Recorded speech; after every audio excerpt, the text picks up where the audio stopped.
ओमज्ञानतिमिरान्धस्य ज्ञानञ्जनशलाकया चक्षुरुन्मिलितमेन तस्मै श्रीगुरुवे नमः। श्रीचैतन्यमनोभीष्टं स्थापितं येन भूतले स्वयं रूपकदा मह्यं ददाति स्वपदान्तिकं। वन्देऽहं श्रीगुरुः श्रीयुतपदकमलं श्रीगुरून् वैष्णवाचं श्रीरूपं साग्रजातं सगणरघुनाथान्वितं तं सजीवं साद्वैतं सावधूतं परिजनसहितं कृष्णचैतन्यदेवं श्रीराधाकृष्णपादान् सागणललिता श्रीविशाखान्विताश्च नारायणं नमस्कृत्यं नरं चैव नरोत्तमं देवीं सरस्वतीं व्यासं ततो जयमुदीरये। शृण्वतां स्वकथा कृष्ण पुण्यश्रवणकीर्तनं हृदयन्तस्तु हि भद्राणि विद्नोति सुरस्तां नष्टप्रायेषु भद्रेषु नित्यं भागवतसेवया भगवती उत्तमश्लोके भक्तिर्भवति नैष्टिकी तदा रजस्तमो भावः कामलोभादयश्चेत् चेत् एते निरावृतं स्थितसत्त्वे प्रसिद्धति। एवं प्रसन्नमनसो भगवद्भक्तियोगतः भगवतत्त्वविज्ञानः मुक्तसङ्गस्य जायते। विद्यन्ते हृदयं ग्रन्थि छिद्यन्ते सर्वसंशयं क्षीयन्ते चास्य कर्माणि दृष्ट्वा एवात्मनीश्वरे मुखं करोति वाचालं पङ्गुं लङ्घयते गिरिं यत्कृपातमहं वन्दे परमानन्दमाधवं। प्रह्लाद नारद पराशर पुण्डरीकं व्यासम् अम्बरीश सुख सौनक विस्मदालभ्यां रुक्मांग अर्जुन वसिष्ठं विभीषणादीनं पुण्यानि नामानि परं भागवत स्मरामि। हे कृष्ण करुणा सिंधु दीनबंधु जगत्पतये गोपेश गोपिकाकांत राधाकांत नमस्तुते। तप्त कांचन गौरांगे श्री राधे वृंदावनेश्वरी वृषभानुसुते देवी प्रणमामि हरिप्रिये। वाञ्छाकल्पतरुभ्यश्च कृपा सिन्धुभ्येव च पतितानां पावनेभ्यो वैष्णवेभ्यो नमो नमः। जय श्री कृष्ण चैतन्य प्रभु नित्यानंद श्री अद्वैत गदाधर श्रीवासादि श्री गौर भक्तवृंद। हरे कृष्णा कृष्ण कृष्ण हरे हरे, हरे राम राम राम हरे हरे। इसमें आज हम लोग को श्रीमद् भागवतम स्कंद संख्या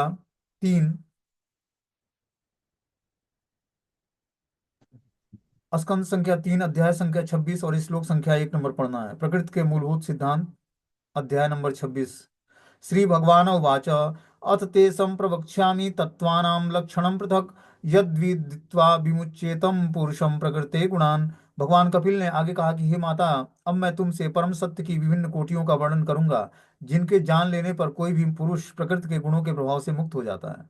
अब यहाँ पर भगवान कपिल देव अपनी माता देवहूति को परम सत्य की विभिन्न कोटियों का वर्णन करते हैं कि परम सत्य को किन किन कोटियों में जाना जा सकता है जिनके जान लेने पर कोई भी पुरुष प्रकृति के गुणों के प्रभाव से मुक्त हो जाएगा। जब तक जीवात्मा प्रकृति के गुणों से मुक्त नहीं होगा तब तक भगवान को जानने के योग्य नहीं होगा। इसलिए भगवान कपिल देव यहाँ पर परम सत्य की विभिन्न कोटियों का वर्णन करते हैं जिसको जान लेने पर व्यक्ति जो है प्रकृति के गुणों के प्रभाव से मुक्त हो जाता है। प्रकृति में 3 गुण है, सतोगुण रजोगुण और तमोगुण। इन तीनों गुणों से व्यक्ति ऊपर उठ जाता है। बोलते हैं जैसा कि भगवत गीता में कहा गया है, केवल भक्ति के द्वारा ही भगवान को समझा जा सकता है। भक्त्या माम अभिजानाति। भागवत में भक्ति का विषय माम अर्थात कृष्ण को बताया गया है। भागवत में भागवत की भक्ति का विषय जो है भगवान कृष्ण है। ठीक है। बता रहे हैं श्री चैतन्य चरितामृत में व्याख्या की गई है कि कृष्ण को समझने का अर्थ है कृष्ण को उनकी अंतरंग शक्ति, उनकी बहिरंग शक्ति, उनके विस्तारों और अवतारों समेत समझना। कृष्ण को समझना है तो हमें क्या करना पड़ेगा? भगवान की अंतरंग शक्ति क्या है, बहिरंग शक्ति क्या है, और उनके अलग अलग विस्तार और अवतारों समेत समझना पड़ेगा, तभी हम कृष्ण को तत्व से जान पाएंगे। इसीलिए श्रीमद् भागवतम में सुखदेव गोस्वामी ने पहले जो है भगवान के अलग अलग अवतारों का वर्णन किया। विष्णु अवतारों का, नारायण के अवतार का, मत्स्य कूर्म वराह, जितने भी अवतार हैं भगवान का, सबका विस्तार से वर्णन किया। फिर भगवान के शुद्ध भक्तों का, क्योंकि वो भी भगवान की तटस्थ शक्ति हैं। भगवान की अंतरंग शक्ति, बहिरंग शक्ति, भगवान के विस्तार और अवतार समेत सबको श्रीमद् भागवतम में विस्तार से वर्णन किया। उसके बाद जाकर 10वें कंटे में भगवान श्री कृष्ण के चरित्र का वर्णन किया, बाल लीलाओं का, फिर प्रौगंड लीलाओं का, कैसोरी लीलाओं का। और तो इस तरह से उन्होंने बहुत ही क्रम वाइज एक सुव्यवस्थित तरीके से जो है श्रीमद् भागवतम में वर्णन किया भगवान के अलग अलग चरित्रों का, अलग अलग अवतारों का, अलग अलग लीलाओं का। कृष्ण को समझने के लिए ज्ञान के अनेक विभाग हैं। सांख्य दर्शन विशेषतः उन लोगों के लिए हैं जो इस जगत में बद्ध हैं। सांख्य दर्शन जो आत्मा और शरीर का ज्ञान है वो उसके लिए है जो इस भौतिक संसार में बद्ध अवस्था में है। इसे परंपरा प्रणाली या शिष्य परंपरा द्वारा भक्ति के विज्ञान के रूप में समझना चाहिए। जो ये सांख्य युग का ज्ञान है इसको हमें परंपरा प्रणाली के अंतर्गत, मतलब शिष्य गुरु शिष्य परंपरा के अंतर्गत भक्ति के विज्ञान के रूप में समझना चाहिए। क्योंकि भक्ति की शुरुआत है शरीर और आत्मा का धर्म समझ जाना। सांख्य योग का दर्शन कपिल देव भगवान ने प्रतिपादित किया। इसका उद्देश्य क्या था कि व्यक्ति जो है शरीर और आत्मा के धर्म को विधिवत तरीके से समझ जाए कि शरीर क्या है, आत्मा क्या है, शरीर का धर्म क्या है और आत्मा का धर्म क्या है। भक्ति के प्रारंभिक अध्ययनों की व्याख्या पहले की जा चुकी है। भगवान अब भक्ति का विश्लेषणात्मक अध्ययन करते हैं। हम लोगों ने इससे पहले जो है भक्ति की महिमा के बारे में कपिल देव भगवान अपनी माता को बताते हैं। ठीक है ना। वो प्रारंभिक अध्ययन था। अब भगवान भक्ति का विश्लेषणात्मक अध्ययन, मतलब भक्ति को कैसे हमें स्वीकार करना है, विश्लेषण करके बताते हैं वो, कि भक्ति को करने के लिए क्या क्या चीजें बाधित हैं। इसमें बता रहे हैं कि प्रकृति के जो मूलभूत तत्व हैं वो बाधित हैं। जो प्रकृति के तीन गुण हैं वो व्यक्ति को बांध लेते हैं, इसलिए वो भक्ति कर नहीं पाता है। उनका कहना है कि ऐसे अध्ययन से मनुष्य प्रकृति के गुणों से मुक्त हो जाता है। जब वो क्या करता है, अध्ययन करता है, तो मनुष्य प्रकृति के गुणों से मुक्त हो जाता है। भगवत गीता में भी इसी की पुष्टि हुई है। ततो मां तत्तो ज्ञात्वा, भगवान को ज्ञान की विभिन्न कोटियों द्वारा जानकर मनुष्य भगवत धाम जाने का अधिकारी बन जाता है। जब भगवान को कोई व्यक्ति तत्व से जान लेता है, तभी वो भगवत धाम जाने का अधिकारी होता है। इसकी भी यहाँ पर व्याख्या की गई है कि सांख्य दर्शन में भक्ति के विज्ञान को जान लेने से मनुष्य प्रकृति के गुणों से मुक्त हो जाता है। जब वो ये जान लेता है, सांख्य दर्शन जो कि भक्ति का विज्ञान है। सांख्य दर्शन है क्या, आत्मा और शरीर का ज्ञान है। जब व्यक्ति आत्मा और शरीर के ज्ञान को तत्व से जान लेता है, तब वो मनुष्य प्रकृति के गुणों से मुक्त हो जाता है। तब वो जान पाता है कि मैं प्रकृति के गुणों से छूटूंगा कैसे। प्रकृति के जादू से मुक्त होकर शाश्वत आत्मा भगवत धाम में प्रविष्ट करने का अधिकारी बन जाता है। जब वो प्रकृति के गुणों से छूट जाता है, तब वो शाश्वत आत्मा भगवान के धाम में प्रविष्ट होने का अधिकारी बनता है। जब तक वो प्रकृति के अंडर गाइडेंस में रहेगा, तब तक जो है वो भगवान के भगवत धाम में प्रविष्ट होने का अधिकारी नहीं होगा। इसीलिए हमें पहले प्रकृति के गुणों से छूटना है और भगवान की तीव्रता से भक्ति करनी है, तब जाकर हम जो है शुद्ध सत्व के प्लेटफॉर्म पर अपनी चेतना को स्थिर कर पाएंगे। क्योंकि उस लेवल पर आके ही वसुदेव पद को प्राप्त करके ही जो है वासुदेव भगवान को जान पाएंगे। बिना वासुदेव पद को प्राप्त हुए भगवान वासुदेव को नहीं जान पाएंगे। तो वासुदेव पद होता क्या है, जब हम तीन गुणों से ऊपर उठ जाते हैं, तीन गुणों से अपनी चेतना को ऊपर उठाकर और शुद्ध सत्व के प्लेटफॉर्म पर अपनी चेतना को स्थिर करते हैं, तब वो वसुदेव पद कहलाता है। बोलते हैं जब तक मनुष्य में रच मात्र भी इच्छा रहती है या प्रकृति पर अधिकार जताने की भावना रहती है, तब तक वो प्रकृति के गुणों के प्रभाव से मुक्त नहीं हो सकता है। जब तक जीवात्मा के अंदर प्रभुत्व जताने की इच्छा है, ठीक है ना, प्रकृति पर अधिकार जताने की भावना है, तब तक वो प्रकृति के गुणों के प्रभाव से मुक्त नहीं हो सकता है। अतः मनुष्य को विश्लेषण द्वारा पूर्ण पुरुषोत्तम भगवान को समझना चाहिए, जैसा कि भगवान कपिल देव ने सांख्य दर्शन में समझाया है। तो विश्लेषण क्या होता है, मतलब डिफरेंस करके, कि शरीर क्या है, आत्मा क्या है, शरीर के धर्म क्या है, आत्मा के धर्म क्या है। पूर्ण पुरुषोत्तम भगवान को समझने का भगवान कपिल ने सांख्य दर्शन से समझाया है। सांख्य दर्शन क्या होता है, जो शरीर और आत्मा का ज्ञान है, कि आत्मा जो है तीन गुणों से प्रभावित नहीं होती है, जबकि शरीर जो है प्रकृति के तीन गुणों से प्रभावित होता है। ठीक है ना। आगे इसमें बता रहे हैं कि ज्ञानम निश्रियम सार्थाय पुरुष पुरुषस्यात्म दर्शनम यदा हुवर्णयेत तत्वे हृदया ग्रंथि विभेदनम। आत्म साक्षात्कार की चरम सिद्धि ज्ञान है। मैं तुमको वह ज्ञान बतलाऊंगा जिससे भौतिक संसार के प्रति आसक्ति की ग्रंथि कट जाती है। देखो अब इसमें भगवान पहले उन्होंने प्रकृति जो है भक्ति की महिमा बताई, बहुत ही शॉर्ट, मतलब बहुत ही प्रारंभिक चीजें बताई भक्ति योग के बारे में। लेकिन अब यहाँ पर प्रकृति के मूलभूत सिद्धांत बता रहे हैं। प्रकृति के मूलभूत सिद्धांत क्या है, कि हम तीन गुणों से ऊपर कैसे अपनी चेतना को स्थिर कर पाए। ये बहुत ही आवश्यक है। तभी जाकर हम भक्ति को समझने के, भक्ति की महिमा को समझने के योग्य हो पाएंगे, जब हम अपने को अपनी चेतना को तीन गुणों से ऊपर उठाएंगे और वासुदेव पद को प्राप्त करेंगे। वासुदेव पद मतलब जो पद भगवान का होता है, जिस शुद्ध सत्व के प्लेटफॉर्म पर भगवान स्थिर होते हैं, सत्य चित आनंद से बने, उसी पद को प्राप्त करके ही जो है हम उस दिव्य भगवान को जान पाएंगे। जैसे मान लो कि किसी व्यक्ति को जानना हो, तो उसके उसके मतलब मान लो किसी की भक्ति को जानना है कि किस लेवल की भक्ति है उसकी, तो उस लेवल की आपकी भक्ति होगी तभी तो उसको पहचान पाओगे, नहीं तो कैसे पहचानोगे कि वो किस लेवल की भक्ति कर रहा है। उसी तरह भगवान को जानने के लिए भगवान के लेवल पर अपनी स्थिति को ले आना पड़ेगा। और वो कैसे हो सकता है, वो भगवान की कृपा से ही हो सकता है। जिसको भगवान अपना परिचय देना चाहते हैं वही भगवान को जान सकता है। हम देखते हैं कुरुक्षेत्र युद्ध स्थल में अरबों की संख्या में सैनिक आए हुए थे, पांडवों की तरफ से और कौरवों की तरफ से। लेकिन कुछ ही लोग भगवान को, कृष्ण को भगवान के रूप में समझे। कोई सारथी समझा, कोई अलग अलग रूपों में भगवान का दर्शन किया हो।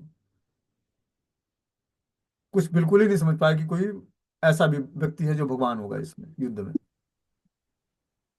तो क्या है कि बता रहे हैं कि यहाँ पर आत्म साक्षात्कार की चरम सिद्धि ज्ञान है। और जब हम ज्ञान सीखेंगे तभी हम आत्म साक्षात्कार की चरम सिद्धि को प्राप्त कर पाएंगे, क्योंकि बिना ज्ञान प्राप्त किए जो है हम अपने पाप कर्मों से छूट नहीं, और ये नहीं जान पाएंगे कि वास्तविक आत्मा का धर्म क्या है। आत्मा का वास्तविक धर्म है कि हम कृष्ण के नित्य दास हैं। लेकिन ये दास्ता सुनने में तो आसान है, कृष्ण की दास्ता स्वीकार करने के लिए संसार की और माया की समस्त दास्ता को छोड़ना पड़ेगा, अपनी चेतना को हर जगह से हटाकर और भगवान में पूर्ण रूपेण इंगेज करना पड़ेगा। इसीलिए हमें ये पूरा जीवन जो है साधना भक्ति, मतलब मन और बुद्धि को साधना है। तब जाकर हम धीरे धीरे रागानुगा भक्ति को प्राप्त करेंगे। और रागानुगा भक्ति पर क्या होती है, व्यक्ति की चेतना स्थिर हो जाती है। वो राग मार्ग की भक्ति जब स्वीकार करता है तो वो समझ जाता है कि भगवान से मेरा संबंध क्या है। उस संबंध में अपराध नहीं होता है। जैसे मान लो कि कोई मित्रोत भाव में है भगवान से, वो भगवान के पीठ पर बैठ जाता है या अपने जूठन खिला देता है या उनके उनको मारता है या खेल से निकाल देता है, तो उसको अपराध नहीं लगता है, क्योंकि भगवान के साथ वो मित्रवत भाव में जुड़ा हुआ है। हम देखते हैं भक्तों के समाज में भी, जब तक हम भक्तों से एक मित्रवत हमारा व्यवहार नहीं होता है तब तक अपराध होते हैं। लेकिन जैसे ही मित्रवत व्यवहार हो जाता है, थोड़ा बहुत हंसी मजाक भी होता है, तो वो अपराध नहीं लेते हैं कोई, और अपराध लगता भी नहीं है, क्योंकि मित्रवत भाव हो गया उनसे। लेकिन मित्रवत भाव में हमें फेमिलियर नहीं होना है, न तो भगवान से न भक्तों से। जब हम फेमिलियर हो जाएंगे तो क्या होगा, वहां पर अपराध होने के चांसेस होंगे। इसलिए हमें फेमिलियर नहीं होना, मतलब हम स्पिरिचुअली उनसे हंसी मजाक करें, लेकिन अब फेमिलियर लेवल पे आकर, मतलब जो है भौतिक लेवल पर आकर उनसे हंसी मजाक नहीं करना भक्तों से भी, या भगवान को भौतिक दृष्टि से समझने का प्रयास नहीं करना कि हमारे ही जैसे हैं वो, और मित्र हो गए तो हमारे जैसे हैं। जिस तरह हम सांसारिक मित्रों से व्यवहार करते हैं, उस तरह भगवान से मित्रवत व्यवहार नहीं होता है। भगवान से मित्रवत व्यवहार आध्यात्मिक स्तर पर होता है। तीन गुणों के अंतर्गत भगवान नहीं आते हैं। हो सकता है हमारी चेतना भी तीन गुणों के अंतर्गत हो। और मित्रवत भाव डेवलप करने के लिए भी व्यक्ति को जो है सतोगुण के प्लेटफॉर्म से अपनी चेतना को ऊपर उठाना पड़ेगा, तभी जाकर भगवान से पांच रसों में आदान प्रदान होगा। यूं ही आदान प्रदान नहीं होता है भगवान से। हम सोचे कि मित्रोत भाव हमारा हो गया या माधुरी भाव में हम भगवान से जुड़े हुए हैं, ये इतना आसान होता तो सभी लोग जो है माधुरी भाव और वात्सल्य भाव और जो है साख्य भाव को अडॉप्ट करके और भगवान के धाम में होते। ये कुछ लोग तथाकथित जो आचार्य या बाबा जी लोग हैं, वो इसको बहुत ही चीपली बना दिए हैं, मतलब बहुत ही सस्ता बना दिए कि यूं ही राधा कृष्ण की कोई सहचरी अनुचरी और क्या क्या चीजें बन जाता है। इतना आसान होता तो सभी लोग तो इतना व्यास देव को बड़े बड़े ग्रंथ लिखने की जरूरत क्या होती, सब वो रसों उपासना करते और भगवान की रसों में डूब जाते, दिव्य रसों में। पहले अपनी चेतना को समझना पड़ेगा कि हम किस लेवल पर हैं और जाना कहाँ है, डेस्टिनेशन क्या है, और अभी हम किस पाथ पर कार्य कर रहे हैं। अभी चेतना पारिवारिक मैटर से, धन कमाने से, अलग अलग लोगों से मिलने मिलाने से, पत्नी बच्चे से आकर्षण समाप्त हुआ नहीं, और सोच रहे हैं राधा कृष्ण की युगल मिलन में सहचरी स्वरूप में हम अपने को स्थिर कर लें या गोपी बन जाएं, गोपी भाव को प्राप्त कर लें, या वृंदावन की भक्ति प्राप्त कर लें। इतना आसान होता तो सभी जो है वृंदावन में रहने वाले सारे भक्त जो है भगवान के धाम डिलीवर हो जाते। फिर यहाँ से भटकना नहीं पड़ता, लोगों को यहाँ से हटना नहीं पड़ता, जाना नहीं पड़ता कहीं। बहुत ही स्ट्रगल, संघर्ष करना पड़ता है, मन बुद्धि को एकाग्र करना पड़ता है, बार बार समझाकर भगवान की भक्ति में लगाना पड़ता है, 24 घंटे अपने टाइम को इंगेज करना पड़ता है। तब जाकर व्यक्ति जो है यहाँ पर धाम में टिकने के योग्य हो पाएगा। बहुत ही मुश्किल है यहाँ पर।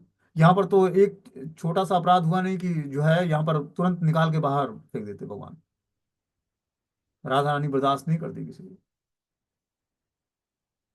इतना आसान नहीं है, भक्ति करना बहुत ही मुश्किल है। राग द्वेष से मुक्त व्यक्ति जब निरंतर भगवान का स्मरण करेगा तब जाकर वो राधा कृष्ण को जानने के योग्य हो पाएगा। बिना भक्ति किए इतना आसानी से राधा कृष्ण की उपासना थोड़ी राधा कृष्ण को कोई जान कि राग द्वेष से मुक्त हो गए, अब आप राधे राधे करते रहो भगवान को प्राप्त कर लोगे, इतना आसान नहीं है। जो प्रमाणिक आचार्यों ने मेथड बताया, छह गोस्वामियों ने, उस रास्ते पर जब व्यक्ति चलेगा तब जाकर भगवान की भक्ति को अचीव कर पाएगा। उन्होंने वैसा करा है। इसी तरह वो नहीं कोफीन और कंठा पहन के जो है गुदड़ी लपेटे हुए बिना कुछ खाए पिए और ब्रज में भ्रमण करते और भगवान की लीलाशैलियों का खोज करते, दिन भर नाम जप करते, गोवर्धन परिक्रमा करते, वृंदावन की परिक्रमा करते, भगवान की लीलाशैलियों को खोजते, जो कि स्वयं चैतन्य महाप्रभु के पार्षद थे। उनको इतना स्ट्रगल करना पड़ा है। हम लोग सोचते हैं कि यूं ही भगवान की भक्ति प्राप्त कर लेंगे और हम रसों में वो स्थिर हो गए हैं जी। मैकेनिकली कोई भगवान की भक्ति से नहीं जुड़ सकता है। यह स्वाभाविक रूप से आपकी आपको वो स्थिति प्राप्त हो जाएगी जो स्थिति शास्त्रों में बताई गई है कि धीरे धीरे साधना भक्ति को जो हम पवित्र करेंगे, और जब वो परिपक्व अवस्था में आएगा तो स्वाभाविक रूप से भगवान से आपका एक संबंध जागृत होगा और आपको रियलाइज भी होगा, क्योंकि भगवान का रिसिप्रोकेशन शुरू है, आदान प्रदान शुरू हो जाता है भक्तों से। और फिर जाकर व्यक्ति जो है राग मार्ग की भक्ति में अपनी चेतना को स्थिर कर लेता है। आगे यहाँ पर बता रहे हैं कि जो है जिससे मनुष्य अपने आप को अपने यथार्थ रूप में देख सकता है, इसकी पुष्टि श्वेताश्वर उपनिषद में भी इसकी पुष्टि हुई है।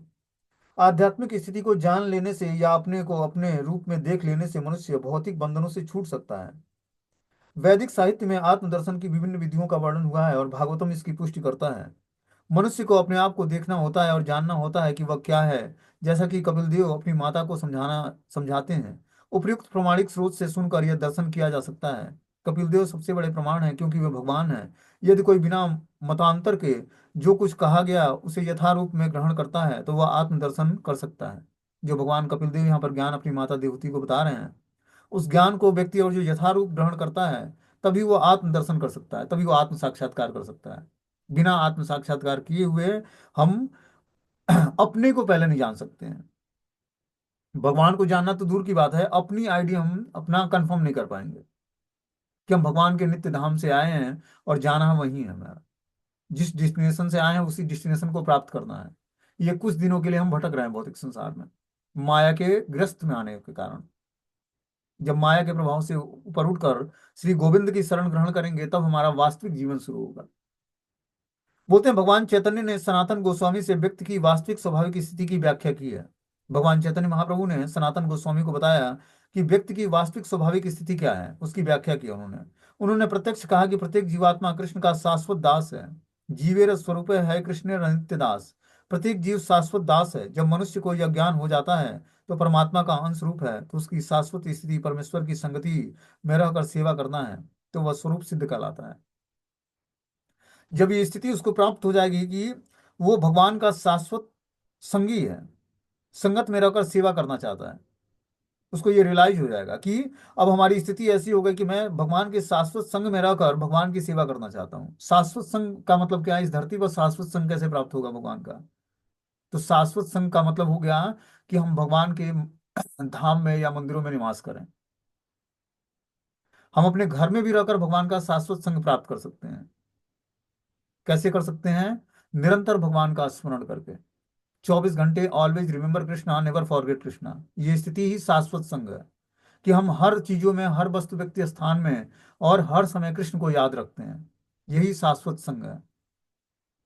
शाश्वत संग कुछ और नहीं होता है कि हम दिन भर भगवान के साथ खेलते रहें या जो है खाते रहें या बैठते रहें या घूमते रहें। शाश्वत संग का मतलब है कि दिन भर भगवान का स्मरण बना रहे।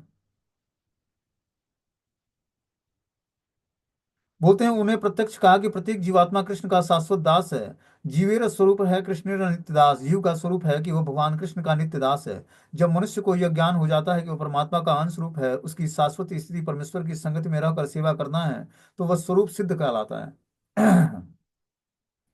आत्मा को भली बात समझने की इस स्थिति से भौतिक आसक्ति की ग्रंथि कट जाती है। जब व्यक्ति आत्मा की स्थिति को समझ जाता है, ठीक है ना, कि भगवान का वो नित्य अंश है, तब वो अपने स्वरूप में स्थिर हो जाता है और भौतिक आसक्ति की ग्रंथि कट जाती है। देखो, भौतिक आसक्तियों की ग्रंथियों को काट कर ही हम जो है भगवान के पास जा सकते हैं, क्योंकि ये आसक्तियां ही व्यक्ति के बंधन का कारण है। हम आप देख सकते हो कि हमारी चेतना कहाँ कहाँ फंसी हुई है। जैसे देखो, जिसको जिसको कष्ट हो और उससे अपने को कष्ट का रियलाइजेशन हो, उससे उससे हमारी हृदय की ग्रंथि जुड़ी हुई है। समझ रहे बात को? इसीलिए न तो हमें किसी के दुख में और न किसी के सुख में पार्टिसिपेट करना है। अपनी चेतना को देखो, हमें सेल्फ क्या बोलते हैं कि अब एक तरह से बहुत ही कठोर शब्द है ये कि हमें किसी के सुख और दुख में पार्टिसिपेट नहीं करना है, क्योंकि एक मनुष्य है, सामाजिक प्राणी है, तो उसका उत्तरदायित्व तो बनता है कि लोगों के सुख और दुख में पार्टिसिपेट करके उसको सांत्वना प्रदान करे। लेकिन भक्ति इन सब चीजों से परे है।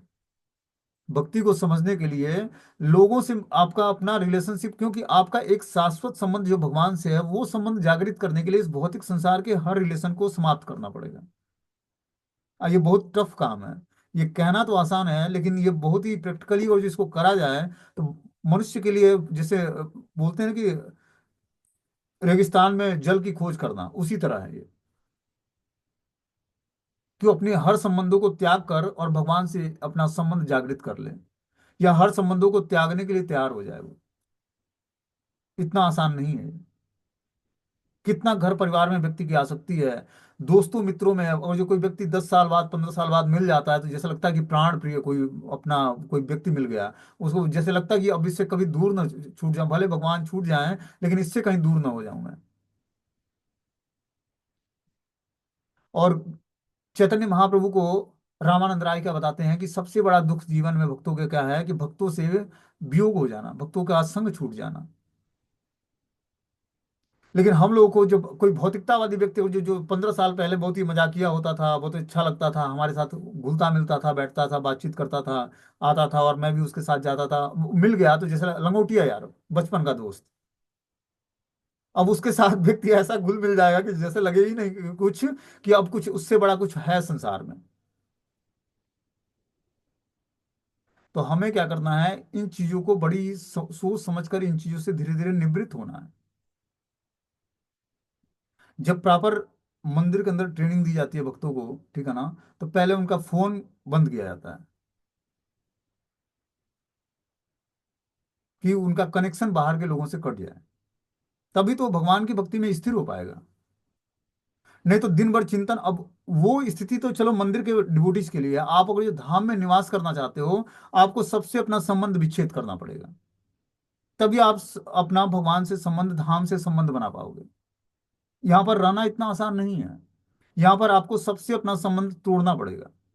कोई आगे पीछे नहीं है, बस मात्र एक आश्रय राधा और कृष्ण होने चाहिए, तभी व्यक्ति इस धाम में निवास कर सकता है।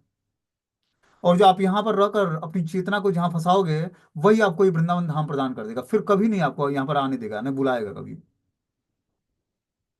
इसीलिए हमें आते वक्त बहुत ही सावधान रहना चाहिए। यहाँ पर अगर जो 2-3 दिन भी रहना है, तो अपने बहुत ही प्रिपरेशन करके आना है यहाँ पे। तब जाकर व्यक्ति जो है अपनी चेतना को स्थिर कर पाएगा भगवान की भक्ति में, और धाम में स्थिर कर पाएगा, और तब जाकर निवास कर पाएगा यहाँ पर। इतना आसान नहीं है। और जो यहाँ पर रहकर घर परिवार का चिंतन होता है, घर के लोगों का, दोस्तों मित्रों का चिंतन होता है, तो वो बहुत ही, वो स्थिति ठीक नहीं है। इसीलिए यहाँ पर रहते हुए हमें भगवत चिंतन की प्रैक्टिस करनी है। इसकी प्रैक्टिस हमें जहाँ भी हम जिस सिटी में हैं, वहीं पर अच्छे तरीके से प्रैक्टिस करें। 24 घंटे अपने कॉन्शियसनेस को टटोलते रहें कि क्या हमारी कॉन्शियसनेस मैटेरियल है, वस्तु व्यक्ति स्थान का कैसा चिंतन होता है उसका। और जो आध्यात्मिक है तब तो ठीक है, और जो आध्यात्मिक नहीं है, तो भौतिक है, तो वैसे चिंतन को हमें निग्लेक्ट करना है। तब जाकर धीरे धीरे जब हम पूरे जीवन भर प्रैक्टिस करेंगे, 50 साल तक, तब कहीं जाकर हम मंदिर में या धाम में रहने के योग्य बन पाएंगे। क्योंकि पारिवारिक जीवन में ऐसे ही यूं ही कोई व्यक्ति व्यक्ति जो है अपनी चेतना को संभाल नहीं सकता है। इतनी आसक्तियां हैं, बच्चों से, माता पिता से, भाई बहन से, समाज से, दोस्त से, राष्ट्र से, देश से। उस आसक्तियों को कैसे हम भगवान से जोड़ पाएंगे, क्योंकि शुरुआत से ट्रेनिंग ही ऐसी मिली है, आसक्तियों को बढ़ाने की, आसक्तियों को जोड़ने की। अब यहाँ श्रीमद् भागवतम बताता है कि आसक्तियों को काटना है और कृष्ण से आसक्ति बनानी है। तो बहुत टफ कार्य है ये। बोलते हैं अहंकार या झूठे झूठे देहात्म बोध के कारण मनुष्य माया के पास में आ जाता है, किंतु जैसे ही उसे यह ज्ञान हो जाता है कि गुणात्मक रूप से वह परमेश्वर जैसा तत्व है, क्योंकि वह आत्मा की उसी कोटि से संबंधित है, उसकी शाश्वत स्थिति सेवा करने की ही है, तो उसे आत्मदर्शन या हृदय ग्रंथि भेदन अथवा आत्म साक्षात्कार प्राप्त हो जाता है। जब मनुष्य भौतिक जगत के प्रति आसक्ति की ग्रंथि को काट सकता है, तो उसकी समझ ज्ञान कहलाती है। जब क्या करता है व्यक्ति, ज्ञान की तलवार से आसक्तियों की ग्रंथियों को काटता है, तो उसकी समझ ज्ञान कहलाती है। आत्मदर्शन का अर्थ है ज्ञान के द्वारा अपने आप को देखना। अतः जब मनुष्य वास्तविक ज्ञान के अनुशीलन से अहंकार से रहित हो जाता है, तो अपने आप को देखता है, और मनुष्य जीवन की अंतिम आवश्यकता यही है। इस प्रकार आत्मा 24 प्रकार की प्रकृति के बंधनों से विलग हो जाती है। क्रमबद्ध सांख्य दार्शनिक विधि का अनुसरण ज्ञान है, और यही ज्ञान तथा आत्मदर्शन है। तो हमें क्या करना पड़ेगा? जो 24 प्रकार की प्रकृति के बंधन है, तो 24 प्रकार के प्रकृति के बंधन क्या है कि आत्मा जो है शरीर 24 तत्वों से मिलकर बना है। 5 ज्ञानेंद्रियां, 5 कर्मेंद्रियां, 5 ज्ञानेंद्रियों के 5 विषय हैं, 5 कर्मेंद्रियों के 5 विषय हैं। फिर जो है मन, बुद्धि, अहंकार और चेतना। 25वां तत्व आत्मा है और 26वां तत्व परमात्मा है। तो इस तरह से इन तत्वों से मिलकर जो है एक शरीर का निर्माण होता है। लेकिन जब व्यक्ति बता रहे हैं कि इस प्रकार आत्मा 24 प्रकार की प्रकृति के बंधनों से विलग हो जाता है, क्रमबद्ध सांख्य दार्शनिक विधि का अनुसरण ज्ञान है, और यही ज्ञान और आत्मदर्शन है। आगे बता रहे हैं कि अनादिरात्मा पुरुषो निर्गुणे प्रकृते परम प्रत्यज्ञ धामा स्वयं ज्योति विश्वम एन समन्वितम। पूर्ण पुरुषोत्तम भगवान परमात्मा है और उनका आदि नहीं है। वे प्रकृति के गुणों से परे और इस भौतिक जगत के अस्तित्व के परे हैं। वे सर्वत्र दिखाई पड़ने वाले हैं क्योंकि वे स्वयं प्रकाशमान हैं, और उनकी स्वयं प्रकाशमान क्रांति से संपूर्ण सृष्टि का पालन होता है। क्या यहाँ बता रहे हैं कि पूर्ण पुरुषोत्तम भगवान परमात्मा है और उनका आदि नहीं है। वो अनादिर आदि गोविंदम है, ठीक है ना। वे प्रकृति के गुणों से परे और इस भौतिक जगत के अस्तित्व के परे हैं। भगवान जो हैं प्रकृति के गुणों से परे हैं और भौतिक जगत के अस्तित्व से परे हैं। वे सर्वत्र दिखाई पड़ने वाले हैं क्योंकि वे स्वयं प्रकाशमान हैं, और उनकी स्वयं प्रकाशमान क्रांति से संपूर्ण सृष्टि का पालन होता है। भगवान की जो प्रकाशमान क्रांति है उसी से संपूर्ण सृष्टि का पालन होता है। प्रकाशमान क्रांति क्या है? जैसे हम इस भौतिक संसार में सूर्य को देख सकते हैं। आप देखते हो कि जो है जीवन में अस्त व्यस्तता आ जाती है, और जो सूर्य ना निकले तो हम सबको इस ठंड में रियलाइजेशन होगा कि सूर्य उदय ना हो तो व्यक्ति का जीवन ही नहीं समझ में आता है कि अब करना क्या है। तो ये भगवान के शरीर से निकला हुआ जो तेज है उसी से ये सूर्य प्रकाशित होता है। भगवान के नेत्र हैं चंद्रमा और सूर्य। प्रकाश कहाँ से मिलता है? भगवान के शरीर से जो निकला हुआ तेज होता है, उसी को स्वीकार करके और कन्वर्ट करके ही हमें प्रकाश देते हैं। सूर्य का अपना कोई प्रकाश नहीं है, वो भगवान से ही प्रकाश प्राप्त करता है, भगवान से एनर्जी प्राप्त करता है। बोलते हैं श्री भगवान को आदि रहित बताया गया है। वह पुरुष अर्थात परम आत्मा है। पुरुष का अर्थ है व्यक्ति। जब तक हम अपने वर्तमान अनुभव से किसी व्यक्ति के विषय में सोचते हैं तो उसका आदि होता है। इसका भाव यह है कि उसने जन्म लिया होगा, उसके जीवन के प्रारंभ से लेकर अब तक का इतिहास होगा। किंतु यहाँ पर भगवान को अनादि अर्थात आरंभ से रहित कहा गया है। भगवान अनादिर आदि गोविंदम सर्व कारण कारणम है। ईश्वर परमा कृष्ण सच्चिदानंद विग्रह अनादिर आदि गोविंदम सर्व कारण कारणम, मतलब अनादिर आदि गोविंदम, सबसे आदि मतलब पुरातन पुरुष है भगवान, असमस्त कारणों के कारण है। जो भी हम घटनाएं देखते हैं उसमें भगवान के से स्वतंत्र कोई भी घटना नहीं होती है। बिना भगवान के चाहे एक पत्ता भी नहीं ढिलेगा। तो समस्त कारणों के कारण यह बता रहे हैं कि जो है पुरुष का अर्थ है व्यक्ति। जब हम अपने वर्तमान अनुभव से किसी व्यक्ति के विषय में सोचते हैं तो उसका आदि होता है। इसका भाव यह है कि उसने जन्म लिया होगा, उसके जीवन के प्रारंभ से लेकर अब तक का कुछ इतिहास होगा। किंतु यहाँ पर भगवान को अनादि अर्थात आरंभ से रहित कहा गया है। भगवान का ना तो कभी आरंभ होता है ना अंत होता है। भगवान शाश्वत है। सृष्टि का विनाश हो जाता है तभी भी भगवान रहते हैं। सृष्टि का संचालन होता है, क्रिएशन होता है, तभी भी भगवान है। मतलब भगवान शुरू में भी हैं, अंत में भी हैं, बीच में भी हैं। भगवान का कभी विनाश नहीं होता, इसलिए उनको शाश्वत बताया गया है। किंतु यहाँ पर भगवान को अनादि अर्थात आरंभ से रहित कहा गया है। यदि हम सभी व्यक्तियों का परीक्षण करें तो प्रत्येक का आदि होता है, किंतु जब हम ऐसे व्यक्ति तक पहुंच जाते हैं जिसका कोई आदि ही नहीं है तो वो परम पुरुष कहलाता है। जैसे हर व्यक्ति का जन्म होता है फिर मृत्यु होती है, मतलब वो उसका अंत होता है, फिर वो आदि मतलब शुरुआत होती है। लेकिन भगवान के साथ ऐसा नहीं है, इसीलिए उनको परम पुरुष कहा गया है। ब्रह्म संहिता में यही परिभाषा दी गई है कि ईश्वर परमा कृष्ण, परमेश्वर परम नियंता कृष्ण है, वो अनादि आदि रहित हैं और हर एक के उद्गम है। यह परिभाषा समस्त वैदिक साहित्यों में उपलब्ध है। समस्त साहित्य यही बोलते हैं कि भगवान अनादिर आदि हैं, मतलब उनका कोई आदि और अंत से रहित है, मतलब शाश्वत है, परमानेंट है। उनका कभी विनाश नहीं होता है।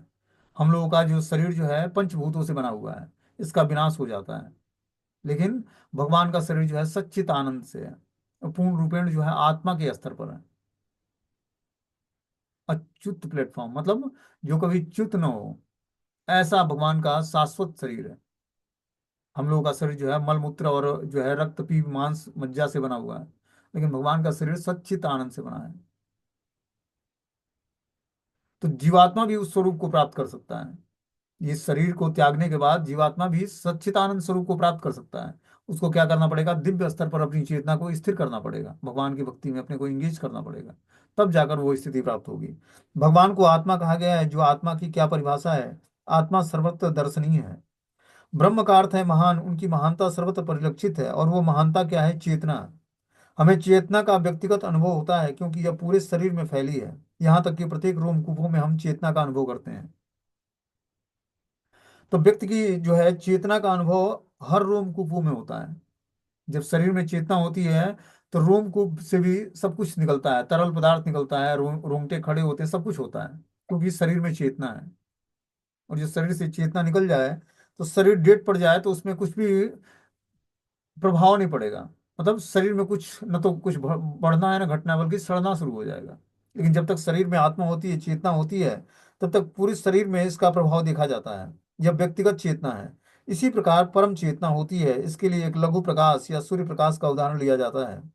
सूर्य प्रकाश सर्वत्र, यहाँ तक कि कमरे के भीतर अथवा आकाश में भी दृष्टिगोचर होता है, किंतु एक लघु प्रकाश विशिष्ट सीमा में ही अनुभव किया जाता है। इसी प्रकार हमारी चेतना हमारे शरीर तक ही सीमित है, किंतु परम चेतना चेतना या ईश्वर का अस्तित्व सर्वत्र देखा जाता है। तो हम जो भगवान का प्रेजेंस देखते हैं, ठीक है ना, तो वो सर्वत्र भगवान परमात्मा रूप में एक साथ स्थिर होते हैं। जबकि दूसरी तरफ जो है आत्मा एक ही शरीर में एक बार में स्थिर होती है। लेकिन परमात्मा भगवान जो है कृष्ण, वो सर्वत्र परमात्मा के रूप में स्थिर होते हैं। विष्णु पुराण में कहा गया है कि हमें जहाँ कहीं और सर्वत्र जो कुछ दिखता है वो परमेश्वर की शक्ति का वितरण है। भगवान एक अणु से लेकर, परमाणु से लेकर और बड़े बड़े जीव जंतुओं मनुष्यों में सब में भगवान परमात्मा रूप में अपने को विस्तारित करते हैं और सब जगह निवास करते हैं। भगवत गीता में भी इसकी पुष्टि की गई कि भगवान सर्वव्यापी हैं। अपनी दो प्रकार की शक्तियां, आध्यात्मिक और भक्ति शक्तियों के द्वारा वह सर्वत्र विद्यमान है। ये दोनों शक्तियां सर्वत्र फैली हुई हैं और यही भगवान के अस्तित्व का प्रमाण है कि भगवान भौतिक शरीर शक्ति के रूप में भी और आध्यात्मिक शक्ति के रूप में अपना सर्वत्र विद्यमान रहते हैं, सर्वत्र विराजित हैं। सर्वत्र चेतना का अस्तित्व क्षणिक नहीं है, यह अनादि है, अर्थात इसका कोई प्रारंभ नहीं है या अंत नहीं है। यहाँ इस मत को स्वीकार नहीं किया गया कि चेतना का विकास भौतिक संयोग की किसी एक अवस्था में होता है, क्योंकि जो चेतना सर्वत्र विद्यमान है उसका कोई आदि नहीं होता है। तो परमात्मा का कोई आदि नहीं है, क्योंकि अपना वो असंख्य भागों में विस्तार कर लेते हैं परमात्मा। ऐसा नहीं है कोई जीवात्मा जिसके अंदर परमात्मा का निवास न हो, या ऐसा कोई स्थान नहीं जहाँ भगवान का निवास न हो।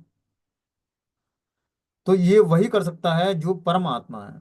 जिस प्रकार इस भौतिक शरीर का आदि है, उसी प्रकार विराट शरीर का भी है। और जिस तरह हमारा भौतिक शरीर हमारे आत्मा के आधार पर प्रारंभ होता है, उसी तरह यह समग्र विराट शरीर परमात्मा के आधार पर प्रारंभ होता है। एक शरीर का एग्जाम्पल देख सकते हैं कि शरीर में आत्मा निवास करती है, उसी तरह ये पूरी सृष्टि भगवान के अंडर में है। भगवान सर्वत्र विराजमान है। जिस तरह आत्मा में रियलाइजेशन, शरीर में आत्मा का हर जगह रियलाइजेशन किया जा सकता है, क्योंकि वो चेतना के रूप में सर्वत्र विराजमान है शरीर में। उसी तरह इस सृष्टि में भगवान परमात्मा के रूप में सर्वत्र विराजमान है। यहाँ पर शरीर का एग्जाम्पल देते हैं कपिल देव भगवान कि जिस तरह शरीर में आत्मा का रियलाइजेशन चेतना के रूप में होती है, उसी तरह भगवान की का रियलाइजेशन इस पूरे सृष्टि में हम एक साथ कर सकते हैं कि हर जगह भगवान विद्यमान है परमात्मा के रूप में। यहाँ पर भगवान का वर्णन हुआ कि वे अकारण हैं और समस्त कारणों के कारण हैं। भगवान समस्त कारणों के कारण है। परम का अर्थ है परे, सृजनात्मक शक्ति से परे। भगवान सृजनात्मक शक्ति के भी सृष्टा हैं। हमें देखना है कि इस संसार में सृजनात्मक शक्ति है, किंतु भगवान इस शक्ति के अधीन नहीं है। वे तो प्रकृति पर अर्थात इस शक्ति के परे हैं। उन्हें भौतिक शक्ति द्वारा उत्पन्न तीन प्रकार के ताप नहीं सताते, क्योंकि वे इससे परे हैं। प्रकृति के गुण उनका स्पर्श तक नहीं कर पाते हैं। तो भगवान अपनी शक्तियों के द्वारा सृष्टि, स्थिति, प्रलय, संहार सब कुछ करते हैं, लेकिन उस घटनाओं से लिप्त नहीं होते भगवान, क्योंकि वो हमेशा एब्सोल्यूट प्लेटफॉर्म पर, सत्यता के प्लेटफॉर्म पर अपने को स्थिर करते हैं, स्थिर रहते हैं।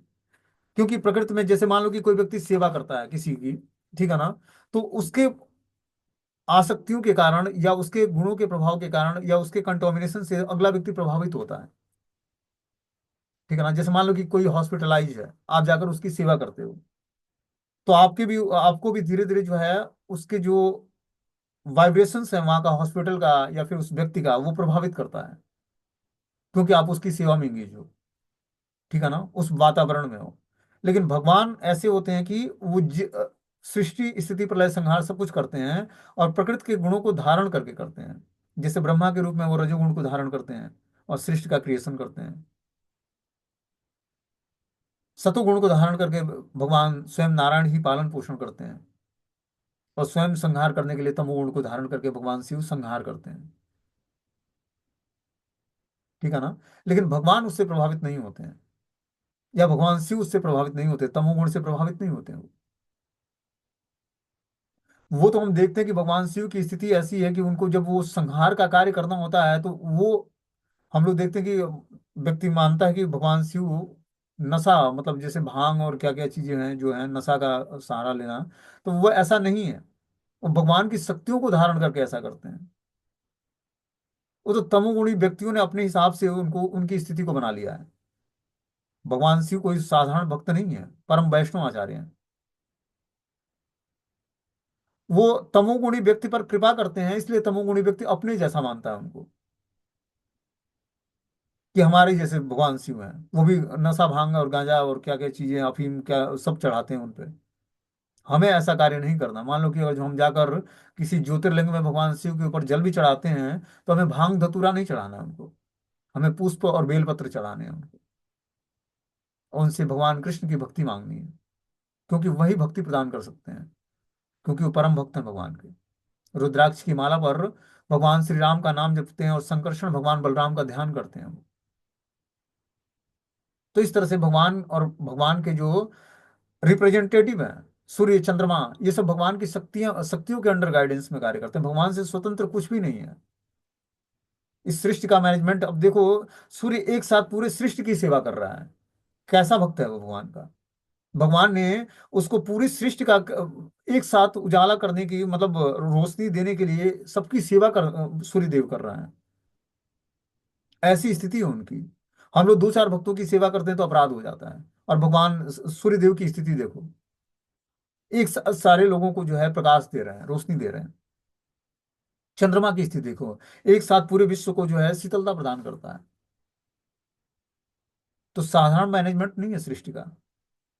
इसीलिए भगवान की स्थिति को समझने के लिए पहले भगवान के आध्यात्मिक और भौतिक शक्तियों को समझना चाहिए। इसीलिए वेद व्यास ने ये जो भागवतम को कंपाइल करा है, ये बहुत ही सिस्टमेटिक वे में करा है।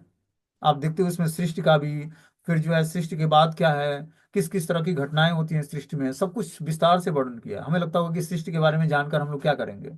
या नरकों का वर्णन है, स्वर्ग लोकों का वर्णन है, भगवान की अनंत अवतारों का वर्णन है, उसका हमारे जीवन में क्या प्रयोजन। लेकिन प्रयोजन है, तभी हम भगवान को तत्व से जान पाएंगे, तभी भगवान की सृष्टि को जान पाएंगे, तभी भगवान की शक्तियों को जान पाएंगे हम, और तभी हम भगवान को जान पाएंगे। इसीलिए क्रम वाइज पढ़ना और सुनना आवश्यक है, तभी जाकर हम भगवान की शक्तियों को जान